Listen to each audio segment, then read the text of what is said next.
My son stood on my doorstep, his shoulders slumped and his eyes red from a mix of shame and exhaustion. He didn't have a suitcase, just a few plastic bags filled with his life. "Mom," he whispered, his voice cracking. "My father-in-law kicked me out. He called me a parasite. I don't know what to do."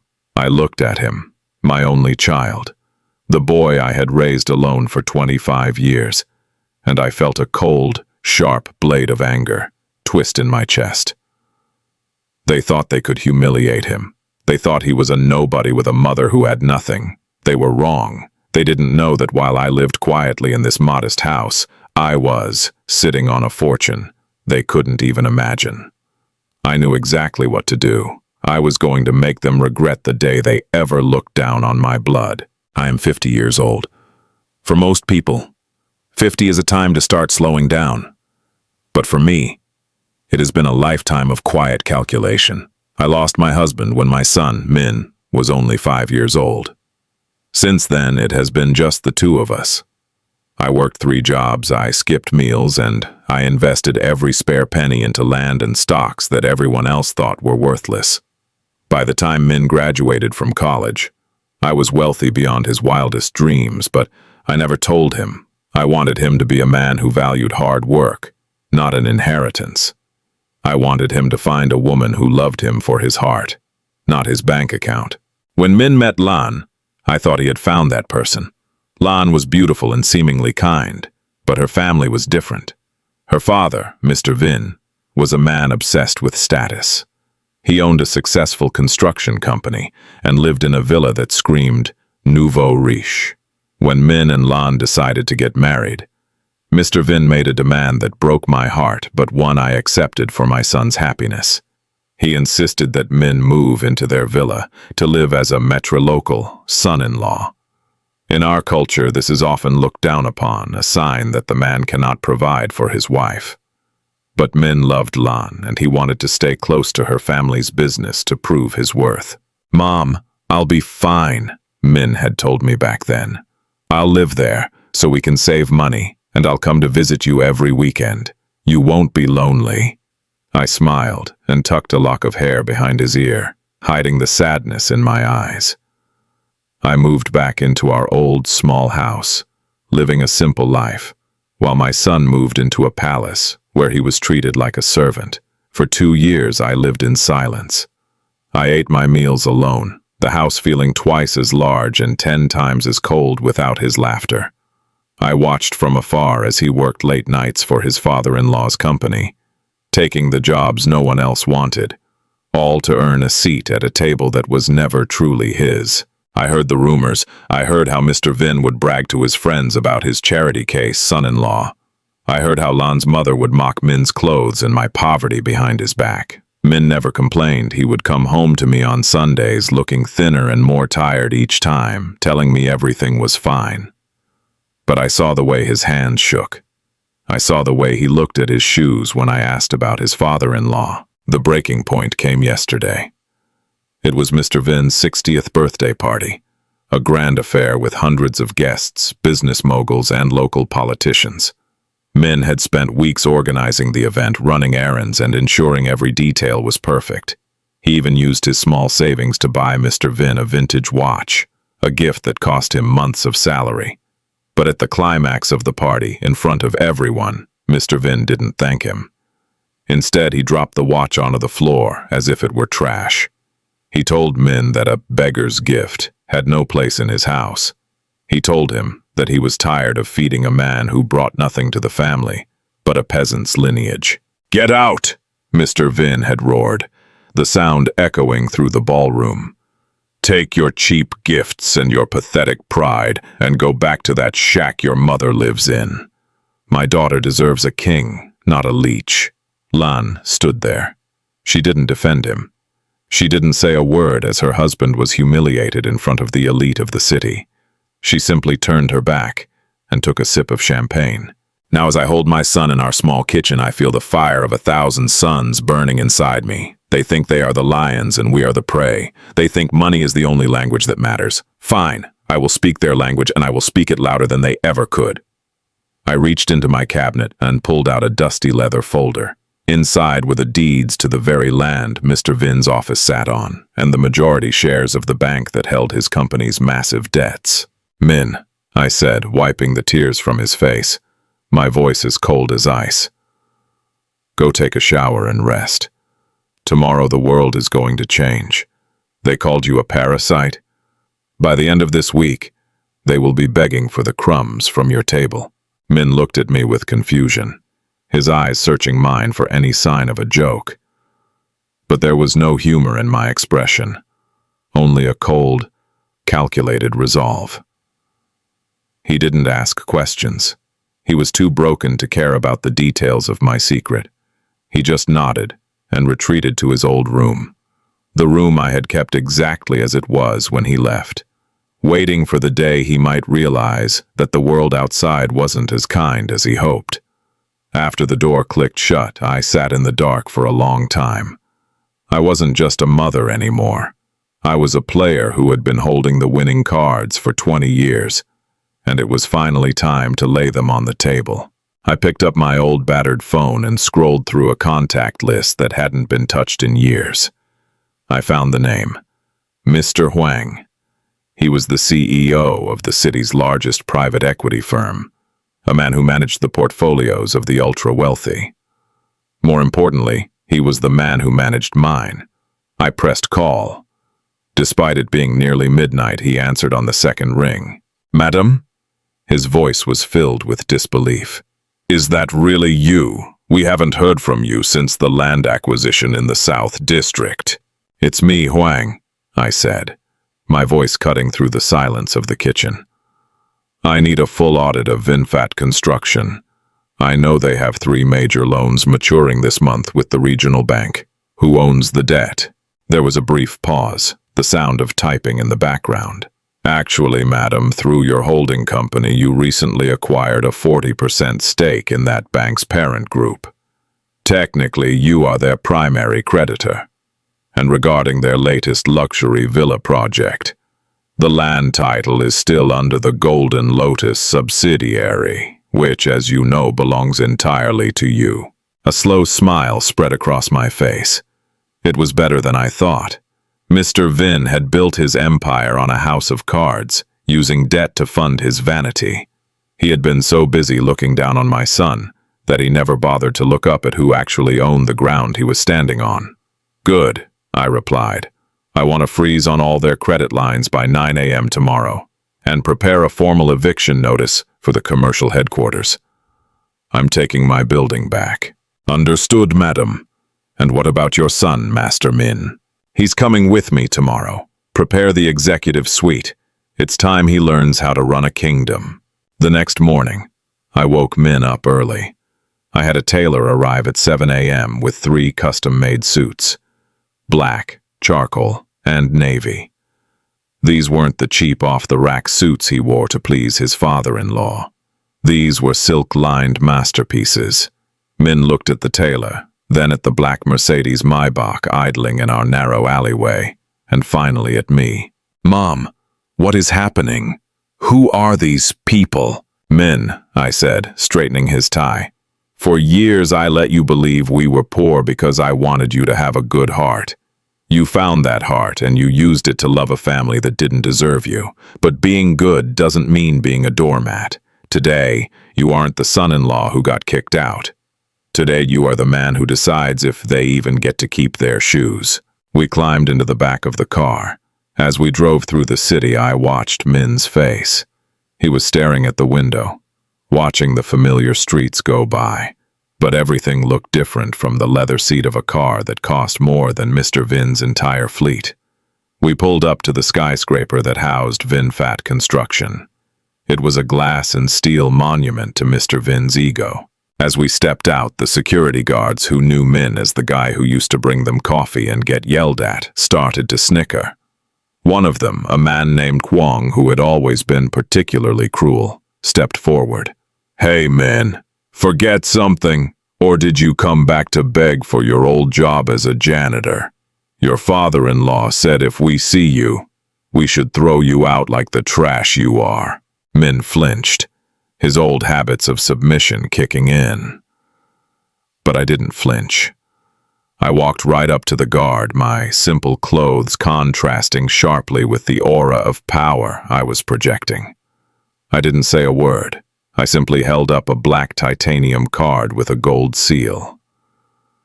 The guard's laughter died in his throat. He recognized the seal. It was the mark of the Apex Group, the silent owners of the entire business district. "Open the door," I said, my voice low and dangerous, "or your unemployment starts in exactly 60 seconds. The guard scrambled to hit the buzzer, his face turning a ghostly shade of white. We walked through the lobby, the heels of my shoes clicking rhythmically on the marble floor. Every head turned. They saw Min, the man they had mocked for years, walking beside a woman who looked like she owned the world. Because she did. We reached the top floor, the executive level. We could hear Mr. Vin's voice before we even entered. He was screaming, "What do you mean the accounts are frozen? This is a mistake. Call the bank manager. Call him now." I pushed the heavy oak doors open without knocking. The room was full of board members and family, including Lan.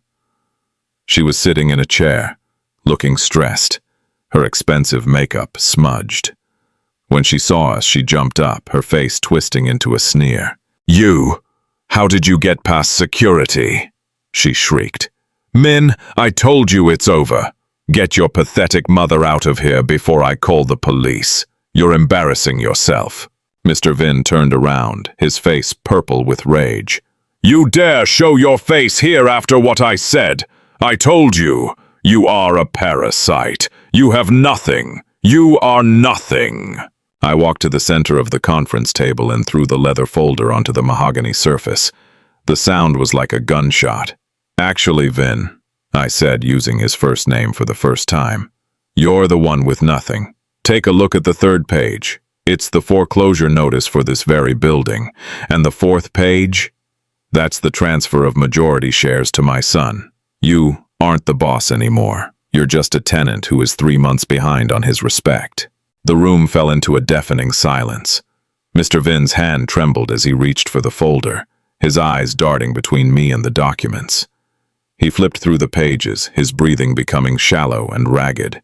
Lan rushed to his side, peering over his shoulder. As she read the legal headers and the unmistakable seal of the Apex Group, the color drained from her face until she looked like a marble statue of despair. She looked at Min, then at me, her mouth hanging open but no words coming out. This is a forgery," Mr. Vin finally stammered, though his voice lacked any real conviction. "You're a seamstress. You're a nobody from the outskirts. How could you possibly own the debt of a multi-million-dollar corporation?" I pulled out a chair, the one at the head of the table, and sat down, crossing my legs with a grace that only comes from decades of quiet confidence. "I wasn't a seamstress, Vin. I was a strategist. While you were busy buying gold watches and showing off at parties, I was buying the land under your feet. While you were taking out high-interest loans to maintain your image, I was the one providing the liquidity to the banks that lent it to you. You were so blinded by my old house and my simple clothes that you forgot the most basic rule of business. Never underestimate the person who has nothing to lose." Min stood behind me, his hand resting on the back of my chair. I could feel his strength returning. He wasn't the broken boy who had crawled to my doorstep last night. He was seeing the truth for the first time. That his mother wasn't a victim of life, but a master of it. He looked at Lan, and for the first time in years, there was no longing in his eyes. There was only pity. "Lan," Min said, his voice calm and resonant, "yesterday I would have given my life for you. I took your father's insults and your mother's mockery because I thought our love was worth the humiliation. But when you stood there and watched him throw my gift into a glass of champagne, when you didn't say a single word to defend the man who shared your bed, I realized I wasn't in love with a woman. I was in love with a ghost." Lan stepped forward, her eyes welling with tears that I knew were born of fear, not regret. "Min, honey, I was just shocked. I didn't know what to do. My father is a difficult man, you know that. Please, we can talk about this. We're family. Family? I interjected, my voice sharp as a razor. You treated him like a servant. You let him eat in the kitchen with the staff while you hosted galas. You let your father call him a parasite. You don't get to claim family, only when the bank account is empty. At that moment, the door opened again. Mr. Huang, the CEO of the equity firm, walked in, followed by 4 men in dark suits. They were carrying briefcases and looking strictly professional. Mr. Huang bowed deeply to me, then turned to the room. The transition of power is effective immediately, he announced. Vinfat Construction is now a subsidiary of the Mintam Holdings Group. Mr. Vin, your personal assets, which were used as collateral for the latest villa project, have been seized due to the breach of the morality clause in your financing agreement. You have 1 hour to clear out your desk. Mr. Vin collapsed into a chair, looking suddenly like an old, frail man. The bravado was gone. The roar was silenced. He looked at the board members, his old friends and partners, but they all looked away. In the world of high finance, loyalty is a currency that devalues the moment you go bankrupt. They were already looking at Min, wondering how they could win the favor of the new boss.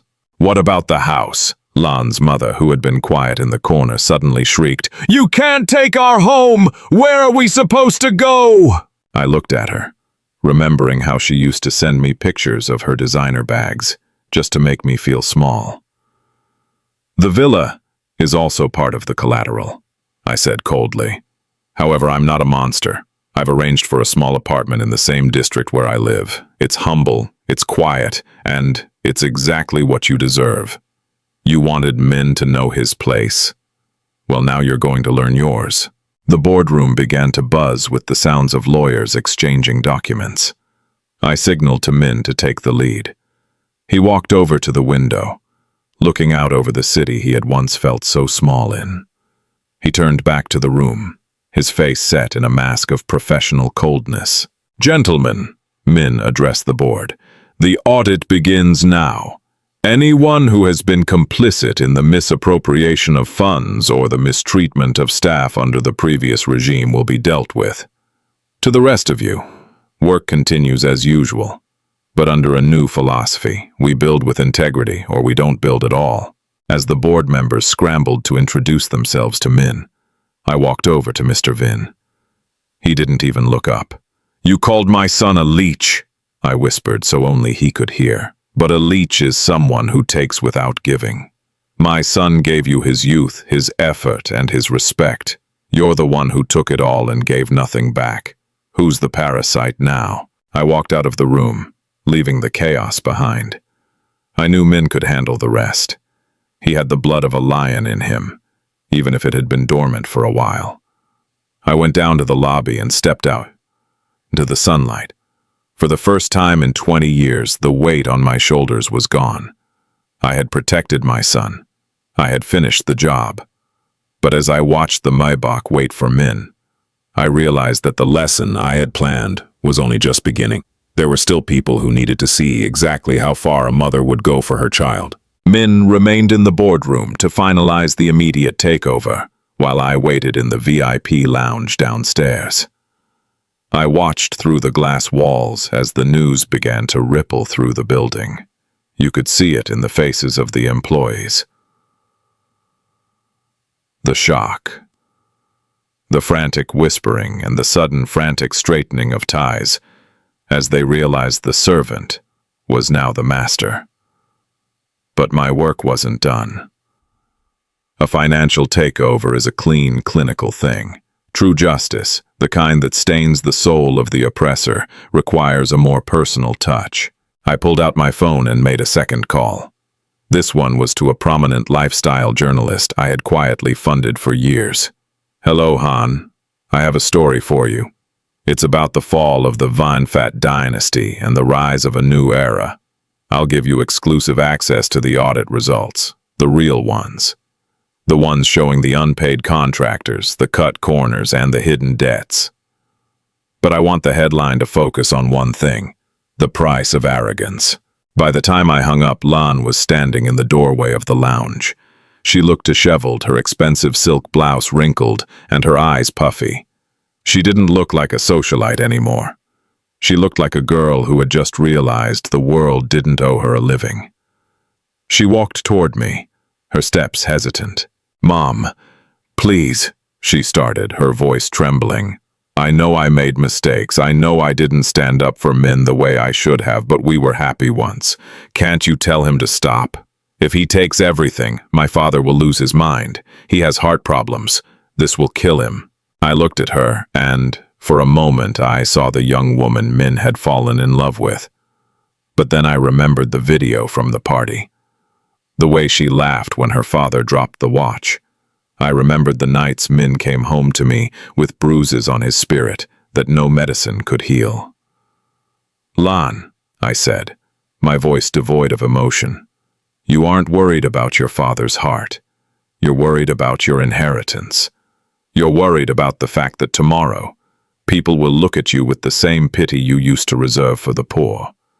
You didn't love my son. You loved the convenience of having someone to look down on. That is not a mistake. That is a character flaw." "I'll change," she cried, reaching out to grab my hand. I pulled back. "I'll do anything. I'll apologize to him on my knees. Just don't take the villa. It's all we have left." "You have your health and your education," I replied. "Things you never had to work for. Use them. My son lived in your house for 2 years as a shadow. Now you will live in the world as one. That is the only talk we are going to have." I stood up and walked past her, leaving her sobbing in the middle of the luxury lounge. I headed back to the elevator and returned to the top floor. The scene in the boardroom had shifted. The lawyers were gone, and it was just Min sitting at the massive desk, staring at the vintage watch he had bought for Mr. Vin. It was in a plastic bag, still wet with champagne. He had retrieved it from the trash. "It still works," Min said without looking up as I entered. "The glass is cracked, but the heart of it is still beating."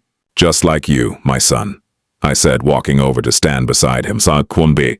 He looked up at me, his eyes searching. "Why didn't you tell me, Mom? All those years we struggled, the nights you worked late at the factory, why let me believe we had nothing?" I sighed and looked out at the horizon. "Because, Min, money is a dangerous thing. If I had given you everything when you were young, you might have ended up like Lan. You would have valued the price of things, not their worth.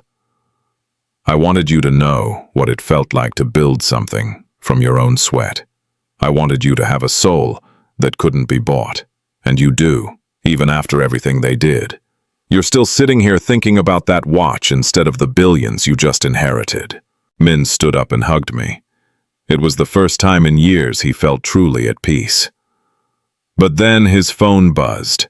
It was a message from his mother-in-law, a string of curses and threats, followed by a frantic plea for money to pay the caterers from the night before. Min looked at the message and then at me. "They don't get it, do they? They think this is just a temporary setback. They will get it soon enough," I said. "Tonight is the final move. We are going back to the villa." Min frowned. "Why? I never want to see that place again." "We aren't going there to stay, Min. We're going there to witness the end. Your father-in-law has a safe in his study. Inside that safe isn't just money. It's the evidence of the bribe he paid to get the South District contract. The same contract that nearly ruined 3 small family businesses. I've known about it for a year. I was waiting for the right moment to use it. That moment is tonight." I saw a spark of something new in Min's eyes. It wasn't just resilience anymore.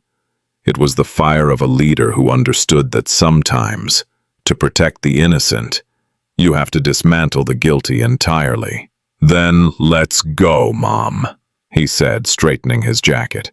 "Let's finish this." As the sun began to set, casting long, bloody shadows over the city, we arrived at the villa. It was a sprawling estate, a monument to a man who thought he was untouchable. Only 24 hours ago, Min had been dragged out of these very gates like a common criminal.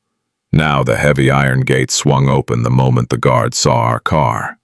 They didn't even ask for identification. Fear had traveled faster than we had. Inside, the house was a scene of controlled chaos. Valets were rushing around, and I could see Lan's mother, frantically trying to hide silver ornaments and small paintings in her designer luggage. They were like rats on a sinking ship, trying to salvage what they could before the water swallowed them whole. When we walked into the grand foyer, the air seemed to freeze. Mr. Vin was sitting on the stairs, a bottle of expensive scotch in his hand. He looked older than his 60 years, his pride stripped away, leaving only a hollow shell of a man. "You've come to watch us leave?" he asked, his voice gravelly. "To gloat? You've taken my company, my reputation. Isn't that enough for one day?" "I'm not here to gloat, Vin," I said, my voice echoing off the high marble ceilings. "I'm here to close the books. You think I took your company because of a personal grudge?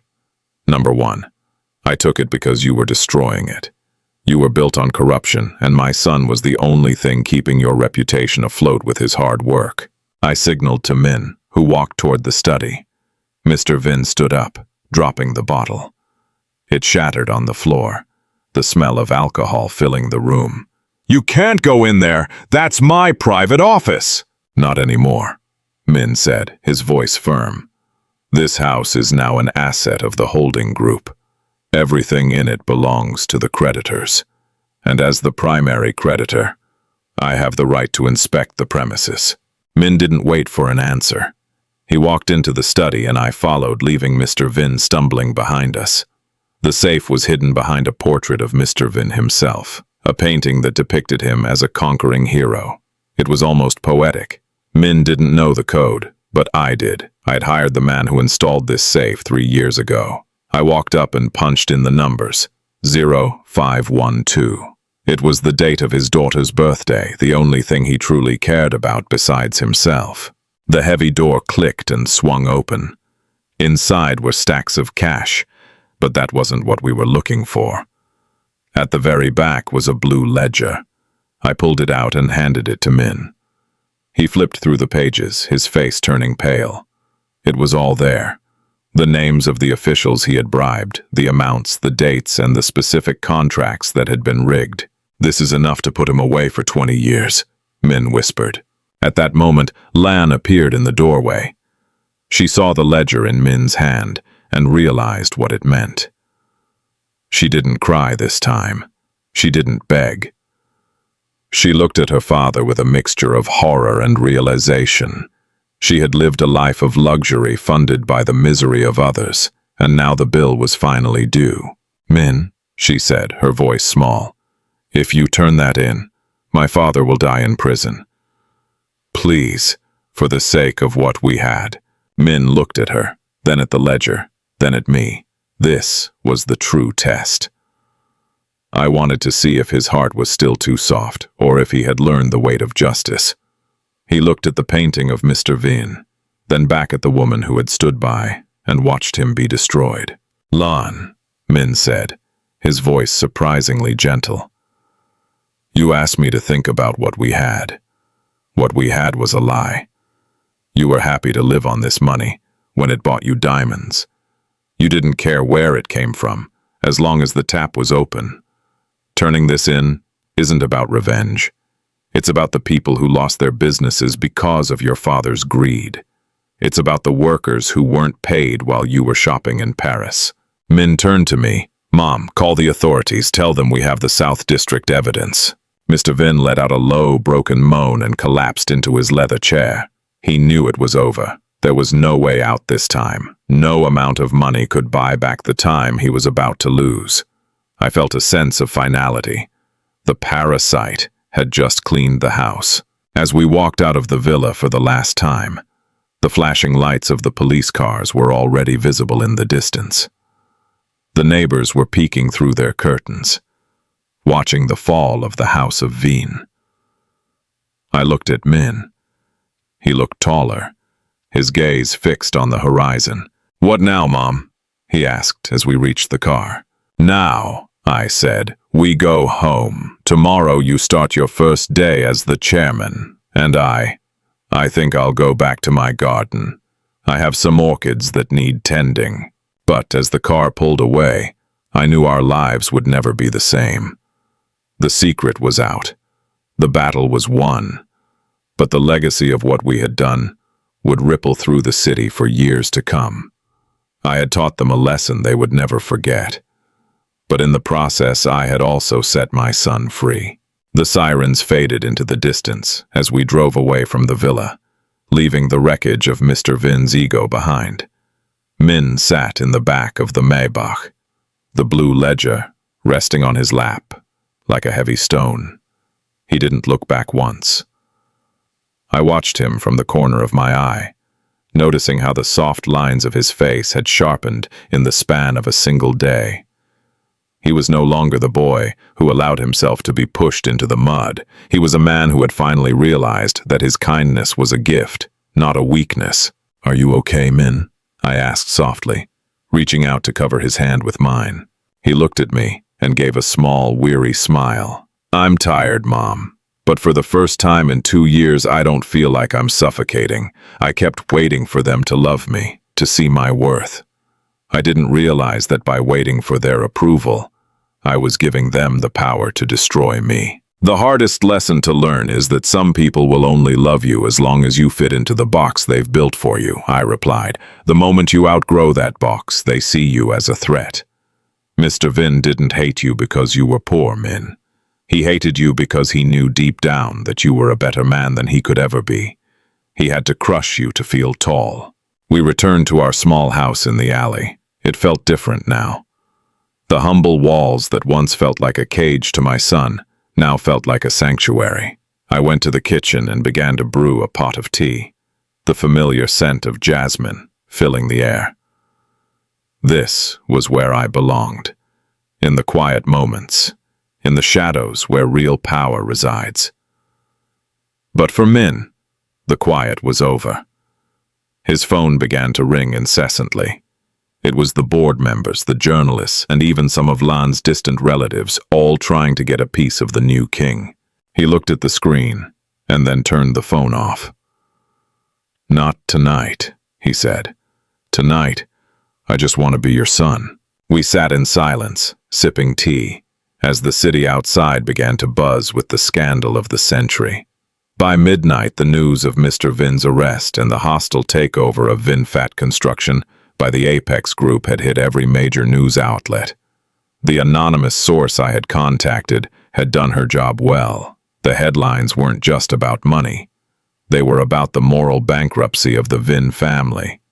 The public, who had long resented Mr. Vin's flashy displays of wealth, were devouring the story. The next morning, however, the reality of our new life truly set in. I woke up to find 3 black SUVs parked at the entrance of our narrow alley.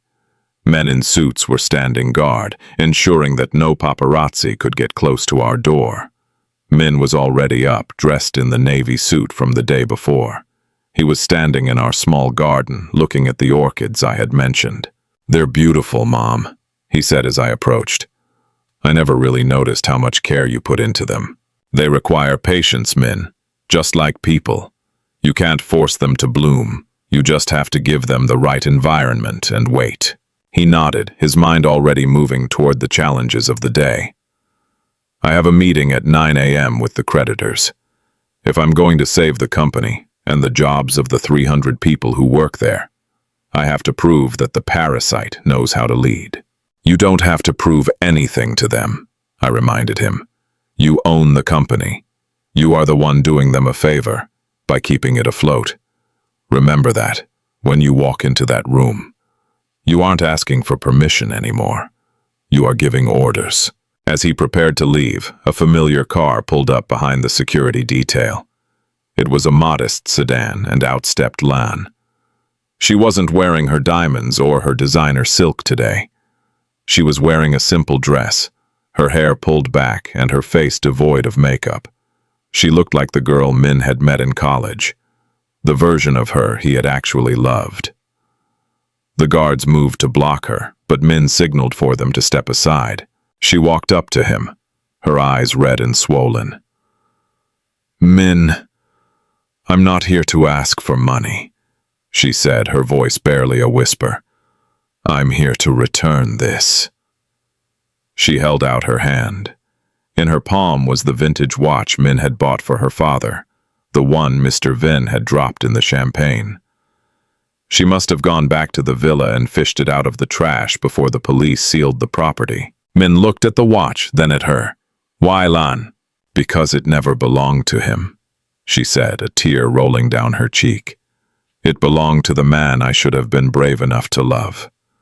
I'm sorry, Min. I was a coward. I let my father's greed become my own. I don't expect you to forgive me. And I know I don't deserve a second chance. I just wanted you to have this back." Min took the watch, his fingers brushing against hers for a split second. I held my breath, wondering if he would waver. But he didn't. He closed his hand around the watch and tucked it into his pocket. "Thank you for bringing it, Lan," he said, his voice steady. "I hope you find a way to build a life that is actually yours, not one your father bought for you. Goodbye." He turned and walked toward the SUV without looking back. Lan stood there for a long time, watching the car disappear around the corner. She looked at me, perhaps hoping for a word of comfort, but I simply turned and went back to my orchids. I had no more words for her. My son had outgrown the box, and it was time for him to fly. The following weeks were a whirlwind of activity that transformed my son from a victim of circumstance into a titan of industry. While I remained in the quiet sanctuary of our home, Min was at the center of a storm. He spent 18 hours a day at the headquarters, dismantling the corrupt structures Mr. Vin had built and replacing them with a system based on transparency and merit. He fired the executives who had helped his father-in-law hide debts, but he kept the engineers and site managers, the people who actually knew how to build. I watched him on the evening news, standing at a podium in front of the city's most influential investors. He looked powerful, yet humble. He spoke about restorative growth and the responsibility of wealth. He didn't mention his father-in-law by name, but everyone knew who he was talking about when he spoke of the dangers of unchecked ego. The public loved him. He was the underdog who had not only survived, but had conquered the giants. However, power always attracts those who want to use it for their own gain. One afternoon, while I was preparing a simple meal of steamed fish and ginger, I received an unexpected visitor. It wasn't Lan this time, but her mother, Mrs. Hang. She didn't come in a chauffeured car. She arrived in a taxi, looking harried and desperate.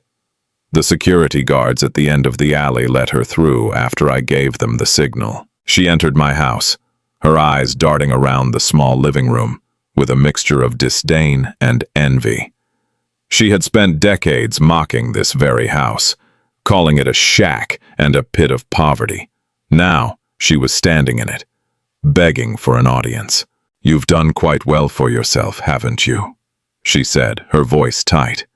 She tried to maintain her old air of superiority, but her hands were shaking. "To think, all this time you were hiding a fortune, while my son-in-law lived like a servant in my home. You lied to us." "I didn't lie to you, Hang," I said, not looking up from my cooking. "I simply didn't find you important enough to tell the truth to. You saw what you wanted to see. You wanted a victim, so I let you see one. You wanted someone to feel better than, so I gave you that satisfaction. The fact that you couldn't see my son's worth, without a price tag attached to it, is your failing, not mine." She winced at the bluntness of my words. "The police have taken everything. The villa is under bank seizure. They've frozen my personal accounts because they say the money came from Vin's illegal contracts. I have nothing left, Tam. My daughter is working at a coffee shop just to pay for a one-bedroom apartment in the slums. Does that make you happy to see us in the dirt?" I turned off the stove and finally looked at her. "Happiness has nothing to do with it. This is balance. For 2 years, my son felt the weight of your family's arrogance every single day. He worked for you, he cared for you, and he tolerated your insults because he believed in family. You didn't just take his labor, you tried to break his spirit. Now the world is asking you to pay back the debt you owe. I need money, she blurted out, her pride finally crumbling. Just a few $100 million to get us through the year until the trial is over. You have so much. It wouldn't even be a drop in the ocean for you. I walked over to the cabinet and pulled out an envelope. Her eyes lit up with greed, thinking I was about to hand her a stack of cash. Instead, I pulled out a single piece of paper, a receipt. This is the receipt for the vintage watch Min bought your husband, I said. The one he threw in the champagne. Do you know how many nights my son worked overtime to buy that? Do you know how many meals he skipped so he could show his father-in-law respect? You watched it happen and you laughed. You don't get a drop of my ocean hang. You don't even get the steam from my tea. You're a monster, she hissed, her face contorting with rage. No, I replied calmly. I'm a mother, and you are a woman who forgot that every action has a consequence. Please leave. The guards will see you out. As she stumbled out of the house, screaming curses that fell on deaf ears, I felt a strange sense of peace. The final tether to that toxic family had been cut. I wasn't doing this to be cruel. I was doing it to ensure they never had the power to hurt anyone, ever again. Poverty is a great teacher, and I hope that in their new, humble life, Lan and her mother might finally learn the value of a human soul. Later that evening, Min came home. He looked exhausted, but his eyes were bright. He sat down at the table and ate the fish I had prepared the same way he used to when he was a little boy.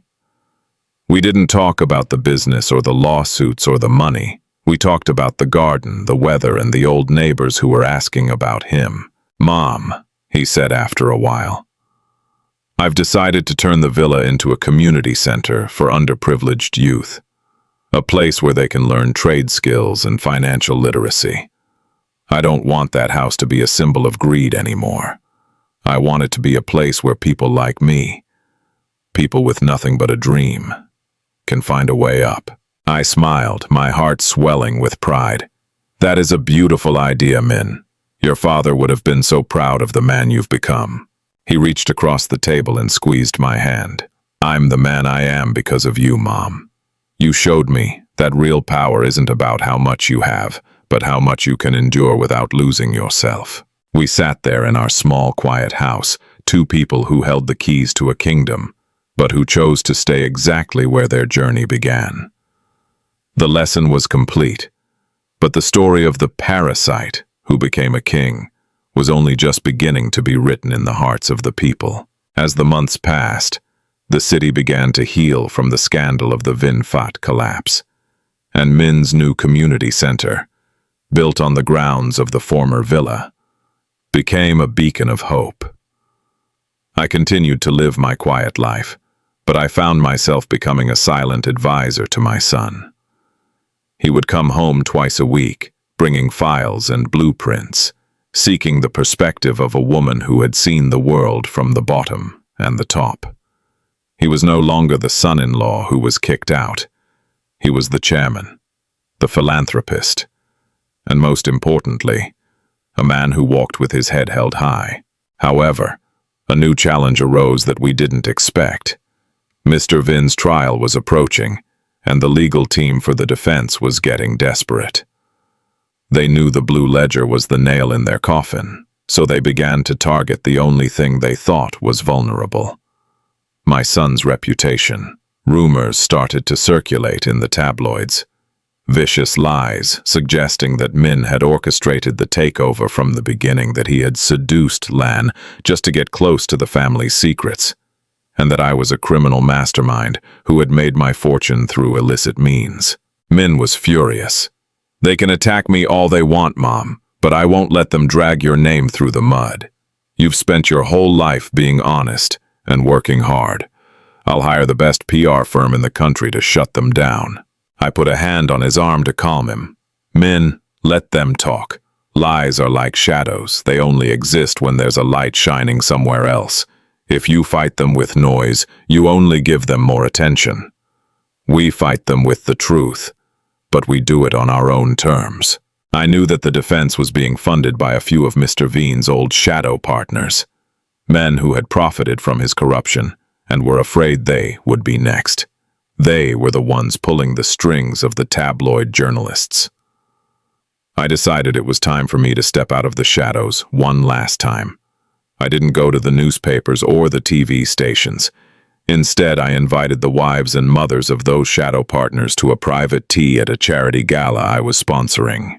They came out of curiosity, expecting to see the mysterious peasant woman they had read about in the gossip columns. I met them in a room filled with the scent of high-grade oolong and expensive lilies. I didn't wear a designer suit. I wore a traditional silk dye, simple and elegant. When I spoke, I didn't talk about business. I talked about the weight of a mother's love and the legacy we leave for our children. We all want the best for our sons, I said, looking each of them in the eye. But a legacy built on lies is a house built on sand. I have the bank records of the companies that are currently funding the smears against my son. I also have the records of where that money originally came from. If those smears continue, I will be forced to release that information to the authorities, not to hurt you, but to protect my blood. The room went cold. These women knew exactly what their husbands were doing. They knew that if I pulled the thread, their entire lives would unravel. By the next morning, the tabloid stories disappeared. The anonymous sources went silent, and the defense lawyers suddenly lost their extra funding. The truth had won, not through a loud battle, but through a quiet reminder of where the real power lay. Min noticed the change immediately. "How did you do it, Mom?" The news cycle just shifted. "People only attack when they think you're a target, Min. When they realize you're the archer, they tend to stay out of the way." As the trial finally began, the evidence in the blue ledger was undeniable. Mr. Veen was sentenced to 15 years in prison for corruption, bribery, and tax evasion.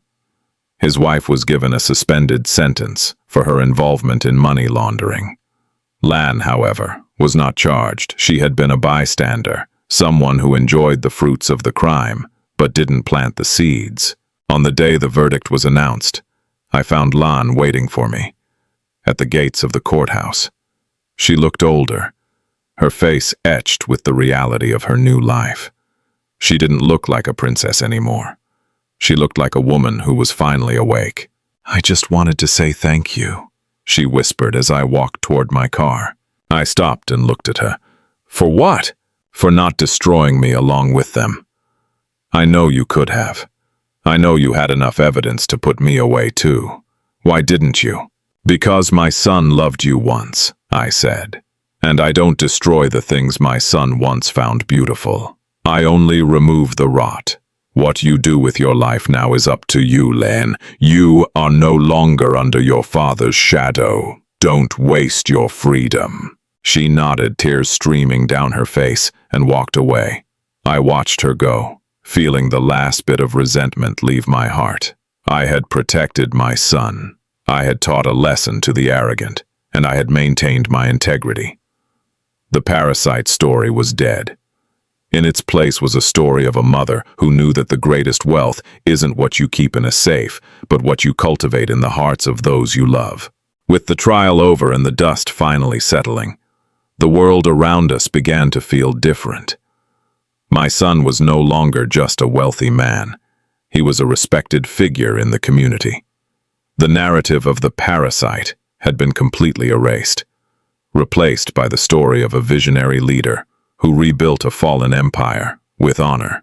But, for me, the most important change wasn't the headlines or the stock prices. It was the way Min carried himself. He no longer walked with the weight of someone else's expectations on his shoulders. He was free. One evening, Min came to the house with a set of architectural drawings. He sat me down at the kitchen table, his eyes bright with a project that seemed more personal than any of his corporate ventures. "Mom," he said, spreading the papers out, "I want to build a new home for us. Not a mansion and not a villa like the one they had. I want to build a sanctuary on the hill overlooking the river. A place where you can have the garden you've always dreamed of, with a greenhouse for your orchids and a view that doesn't include the gray walls of an alleyway. I looked at the drawings, the open spaces, the natural light, the way the house seemed to blend into the landscape. It was beautiful, but I looked back at our small kitchen, at the worn wooden table where we had shared so many humble meals, and at the walls that had held our secrets for 20 years. "Min," I said softly, "this house is where we survived. It's where I built our future, one penny at a time. I don't need a sanctuary on a hill. I have everything I need right here." "I know you don't need it, Mom," he replied, taking my hand. "But I need to give it to you. All those years you sacrificed, all those nights you stayed up worrying about me while pretending everything was fine. This isn't just a house. It's my way of saying thank you. It's a monument to your strength. Please, do this for me." I realized then that by refusing, I would be denying him the chance to complete his own journey of gratitude. So, I nodded. "On one condition," I said. "I want the old kitchen table to come with us. It's seen too much of our history to be left behind." Construction began a few months later. Min was there every day, not as a boss giving orders, but as a man who cared about every brick.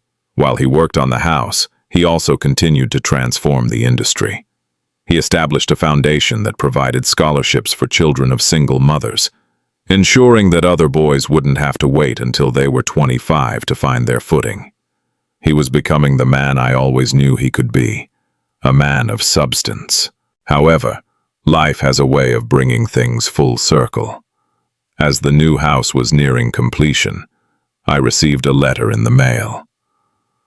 The return address was from the prison where Mr. Vin was serving his sentence.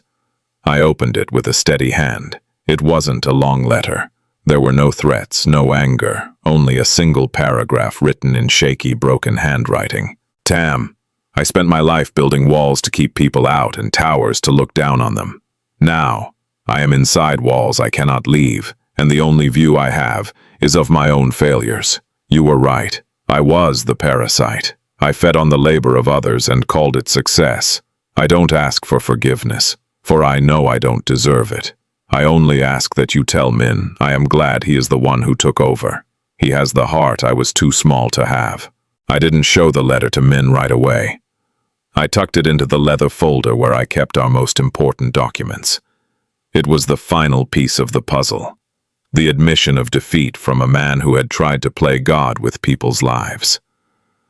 It was the closing of a chapter that had begun with my son crying on my doorstep.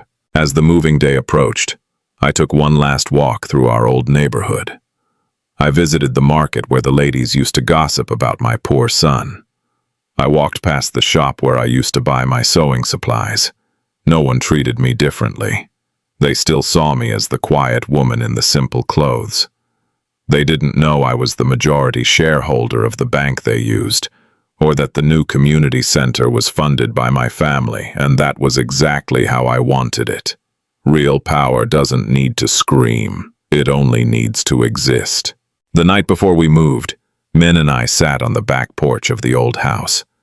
The air was warm, and the sound of the city hummed in the background. "Are you happy, Mom?" he asked. "I've been happy since the day you were born, Min," I said. "But today I am proud. We didn't just win a war, we kept our souls, and that is the rarest victory of all." We sat in the dark, watching the stars, knowing that tomorrow we would start a new life. But the lessons we had learned in this alleyway would go with us. The parasite was gone. The peasant was a legend, and the future was finally ours to write. The morning we moved into the house on the hill, the sun rose with a brilliance I had never seen before. The river below sparkled like a path of diamonds, and the air was filled with the scent of fresh pine and blooming jasmine. It was a beautiful home, but as I walked through the wide sun-drenched halls, I felt a deep sense of gratitude that we hadn't come here through greed or luck. We had earned every square inch of this peace through endurance and truth. Min was busy in the garden, helping the movers place my old weathered kitchen table in the center of the new modern dining room. Seeing it there, a piece of our struggle standing in the middle of our success, made my eyes mist over. It was a reminder that no matter how high we climbed, we would never forget the ground we came from. As the day progressed, a small group of people arrived. They weren't business moguls or socialites. They were the former employees of Vin Fat, who had been unfairly dismissed by Mr. Vin years ago, and whom Min had tracked down and rehired. They brought housewarming gifts, simple things like handmade baskets of fruit and traditional cakes. We sat together on the terrace, and for the first time in my life, I didn't feel like I had to hide who I was. I was just a mother, a neighbor, and a friend. Min stood up to give a short toast. He looked out at the river, then back at the people gathered around him. "This house is called a sanctuary," he said, his voice warm and steady. "But a sanctuary isn't built of stone and glass. It's built of the people who stand by you when you have nothing. I spent a long time trying to prove my worth to people who only valued what I could do for them. I learned the hard way that your value isn't determined by those who look down on you, but by those who lift you up. My mother lifted me up when I was at my lowest, and today we open this home to all of you." I watched my son, and I realized that my mission was truly complete. I had not only protected him from the world, but I had also protected the world from becoming a place where men like Mr. Vin could win forever. Justice had been served, but more importantly, kindness had been restored. Later that evening, after the guests had gone and the house was quiet, I sat in my new greenhouse. My orchids were already settled in, their delicate petals glowing in the moonlight. I thought about Lan and her mother, living their quiet lives in the city, and I hoped they were finding their own version of peace. I thought about Mr. Vin in his cell, and I hoped he was finding the courage to be honest with himself. The story of the parasite son-in-law had become a legend in our city, a cautionary tale for the arrogant and a source of hope for the humble. It taught people that wealth is silent, that pride is loud but hollow, and that a mother's love is the most powerful investment one can ever make. I picked up a watering can and moved among my flowers, humming a song my mother used to sing to me. I was 50 years old, and my life was just beginning, a new, beautiful chapter. We had nothing left to prove and everything to live for. My son was a king, but to me, he would always be the boy who found his way home. And I was just a woman who knew that sometimes the best way to teach a lesson is to let the truth speak for itself. The lights of the city twinkled below us. No longer a place of fear or exclusion, but a land of opportunity. We had changed our lives, and in doing so, we had changed a little piece of the world. As I looked up at the stars, I knew that whatever challenges the future might bring, we were ready.